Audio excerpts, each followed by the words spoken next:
Jaga jarak, jaga jarak. Tahun 2021 yang lalu, masyarakat Indonesia dihebohkan dan berita mengenai tertangkapnya pelaku pesugihan babi ngepet yang terjadi di daerah Bedahan, Sawangan, Depok. Warga pun berbondong-bondong menuju lokasi untuk melihat penampakan babi ngepet yang terpenjara di dalam kandang. Usut punya usut, isu babi ngepet di Depok ternyata hanya rekayasa saja. Pelakunya yang bernama Adam Ibrahim terbukti membeli babi secara online seharga Rp900.000. Ia menyebarkan berita tentang babi ngepet agar viral dan lebih terpandang di kampungnya. Adam lalu diringkus polisi dan diganjar hukuman 4 tahun penjara. Desas-desus tentang pesugihan babi ngepet memang telah menjadi isu sensitif di masyarakat. Entah mengapa, meski zaman semakin modern, menggunakan ilmu hitam dengan menjadi babi untuk mendapat kekayaan masih saja dipercaya. Benarkah pesugihan babi ngepet itu nyata adanya? Mikirnya sih kayak pesugihan ilmu hitam gitu ya. Jadi orangnya berubah jadi babi, terus ngambil-ngambil uang banyak gitu. Kalau yang aku tahu tentang babi ngepet itu tuh kayak tentang persugihan. Terus kalau misalkan babi ngepet itu kan harus kayak jaga lilin. Terus abis itu nanti babinya itu yang kayak cari-cari rumah. Ketika dia sudah melakukan perjanjian itu, ya, ada satu energi yang bisa merubah wujud seseorang jadi bisa bergerak cepat, ya.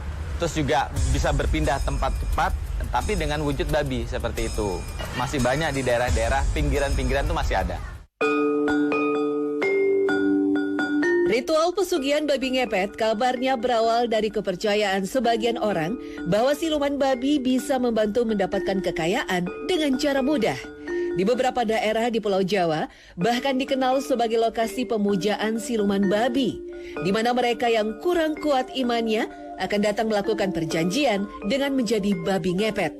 Rasanya sulit dipercaya memang, tapi pengakuan seorang bapak berusia 50 tahun berinisial DS tak bisa begitu saja diabaikan. Melalui perantaraan seorang teman, DS nekat melakukan pesugihan babi ngepet karena kepepet. Awal-awalnya ketika COVID itu datang, saya bangkrut, perusahaan saya hancur. Makanya saya cari jalan. Saya harus cari jalan keluarnya karena kebutuhan untuk biaya tersebut.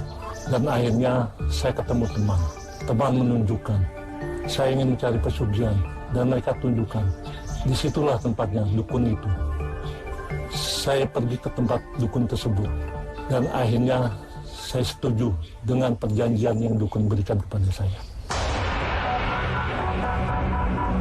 Diakui DS, praktek pesugihan babi ngepet yang dilakukannya sama persis dengan cerita di masyarakat, di mana pada malam tertentu DS akan menggelar ritual khusus dengan dibantu rekannya.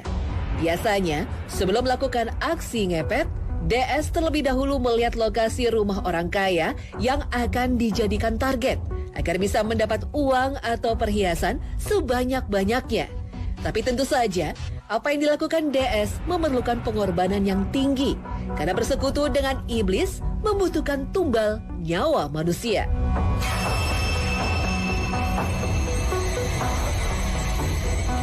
Perjanjian yang dukun minta kepada saya harus menyerahkan tumbal.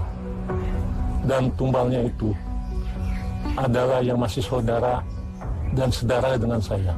Saya akan menunjuk tumbal yang akan diberikan kepadanya. Justru itu saya harus banyak melakukan kegiatan-kegiatan yang negatif. Karena dengan kegiatan-kegiatan yang negatif tersebut, usaha pesugihan saya bisa berjalan lancar.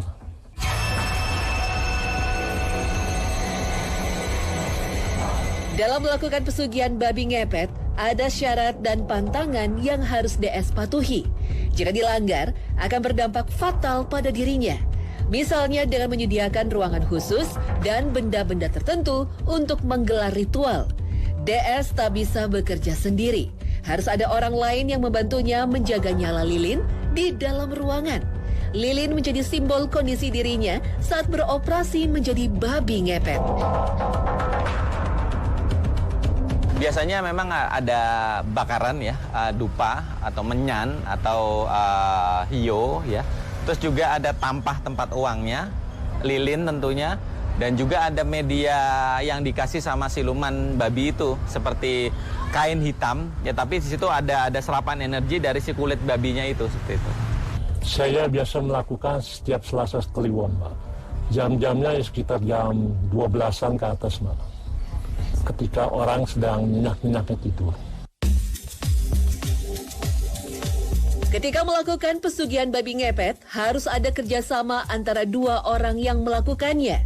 Salah satu berkeliling menjadi babi, sementara yang lain menjaga nyala api lilin yang diletakkan di sebuah wadah. Jika nyala api lilin bergoyang-goyang, menjadi pertanda babi ngepet dalam bahaya.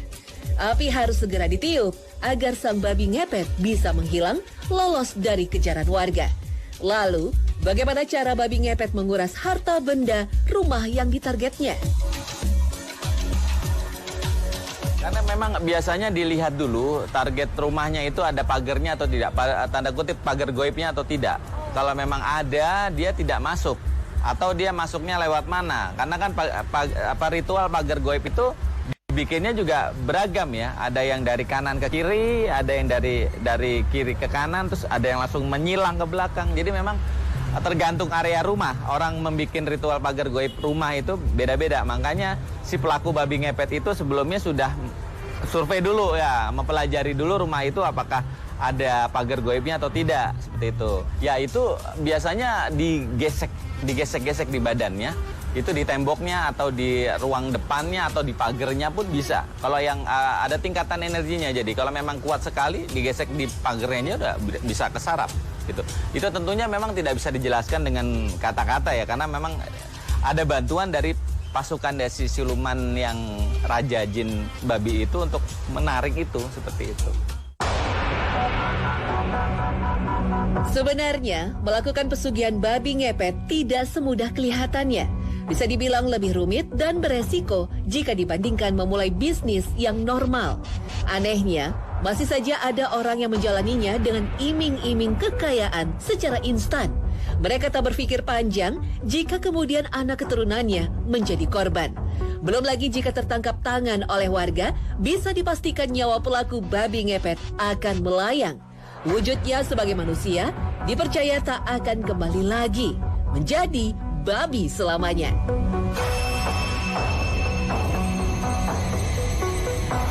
Ya, memang kalau dibilang riskan atau berbahaya, memang ini satu tipikal pesugihan yang berbahaya. Karena itu tergantung juga sama orang yang menjaga lilin, ya.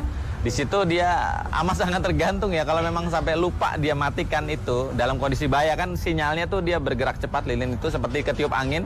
Tapi kalau angin kan ketiup mati. Kalau ini enggak, cuman bergerak dinamis itu, cuma dia harus di-save, diamankan dengan ditiup itu, dimatikan. Nah kalau lupa itu ya ketangkep dengan wujud babi itu. Karena ada beberapa tempat yang ketangkep seperti itu. Karena saya kadang kepepet, saya butuh dana dan biaya yang cukup besar, Mbak. Tapi saya merasa ini sudah cukup. Dan saya juga sangat menyesal, Mbak. Sudah banyak korban satu persatu dari saudara-saudara kami, Mbak.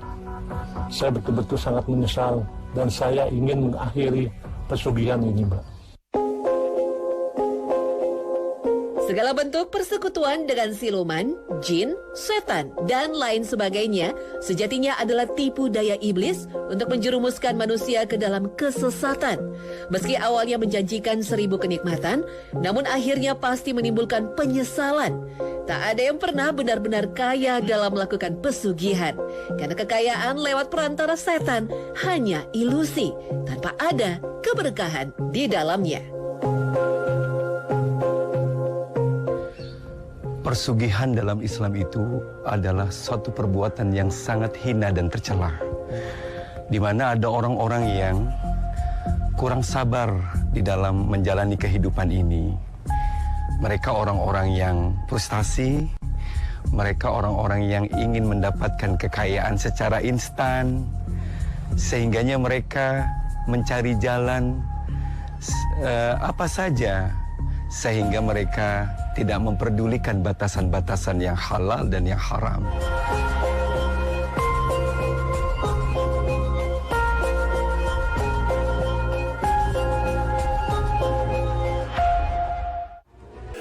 Thank you.